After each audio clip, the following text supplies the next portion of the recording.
হযরত মুআবিয়া রাদিয়াল্লাহু তাআলা আনহু এমন কোন রাত্রি নাই যেই রাতে মুআবিয়া রাদিয়াল্লাহু তাআলা আনহু তাহাজ্জুদ নামাজ পড়ে নাই, এমন কোন রাত নাই। শয়তান অনেক দিন এরকম ভাবে ধোঁকা দিছে, মাথা টিপি দেয়, চুল টানি দেয়, আগুলা টিপি দেয়, সুন্দর করে মালিশ করে দেয়, যাতে করে মুআবিয়া ঘুম থেকে না উঠতে পারে। শয়তান একদিন দুই দিন প্রত্যেকদিন চেষ্টা করে, আর বাদশারে করে না, সম্ভব না। মুআবিয়া যে শুরু করছে, যদি এরকম করতেই থাকে তাহলে মনে হয় যে মুআবিয়াকে জান্নাত থেকে ঠেকানোর মতো আর কোনো লোক থাকবে না। এখন সর্দারের কাছে গিয়ে বলতেছে, সর্দার ভালোভাবে বুদ্ধি দেয়, কিন্তু কোনো বুদ্ধি কি হয় না, কাজ হয় না। একদিন হঠাৎ মুআবিয়া রাদিয়াল্লাহু তাআলা ঘুম গেলেন, শয়তান সুন্দরভাবে মুআবিয়া রাদিয়াল্লাহু তাআলা মাথাটা টিপে দিলেন, হাতগুলা সুন্দর করে নরমভাবে টিপে দিলেন, পাগুলা সুন্দরভাবে টিপে দিলেন। এক পর্যায়ে দেয়া যায় আযানের সময় মুআবিয়া রাদিয়াল্লাহু তাআলা সাজা গেছে। কোন সময়? আযানের সময়। এই বছর আযান করে দিয়েছে, এখন আর তাহাজ্জুদের সময় আছে নাই। মুআবিয়া রাদিয়াল্লাহু তাআলা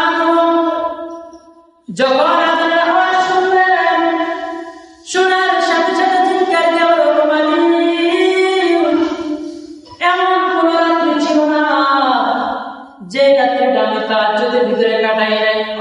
আজকে এমন এক রাত আমার থেকে অতিবাহিত হয়েছে যে রাত্রে আমি তাহাজ্জুদ নামাজ পড়তে পারি নাই।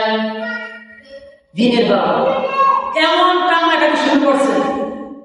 আল্লাহ কয়, মুআবিয়া আর কান্না করিস না, তুই আমার রাসূলের কাছে যা।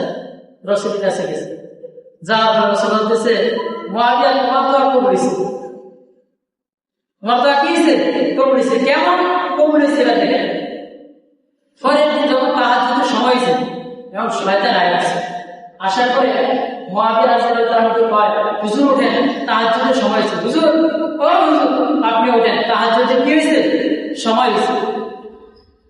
মুআবিয়া রাদিয়াল্লাহু তাআলা ঘুম থেকে সজাগ হইলেন, হওয়ার পরে দেখতেছে বাস্তবিক তাহাজ্জুদের সময় হয়েছে। এবার মুআবিয়া রাদিয়াল্লাহু বলতেছে, ও ভাই, আপনি কে? আপনি কে আমাকে ঘুম থেকে জাগ্রত করে দেন? আমার দরজা তো বন্ধ ছিল, আপনি কিভাবে ঘরের ভিতরে ঢুকলেন? শয়তান, আরে আমি ঢুকতে কি লাগে না, দরজা জানালা লাগে না, আমি ঢুকতে কোনো কিছুই লাগে না। এখন মুআবিয়া রাদিয়াল্লাহু তাআলা কয়, তাহলে কেমনে এটা সম্ভব যে আপনি আমার ঘরে ঢুকলেন, আবার আমাকেই জায়গায় দিচ্ছেন? এর কারণটা কি? শয়তান বলতেছে, ও মুআবিয়া, তুমি যে কালকে ঘুম থেকে উঠতে পারো নাই, তাহাজ্জুদ নামাজ আদায় করতে পারো নাই, দিনের বেলা তুমি এমন ভাবে কান্না করছো, আল্লাহ পাক রব্বুল আলামিন তোমাকে 1000 বছর তাহাজ্জুদ নামাজ পড়ার চেয়ে বেশি সওয়াব দিয়েছে। সুবহানাল্লাহ।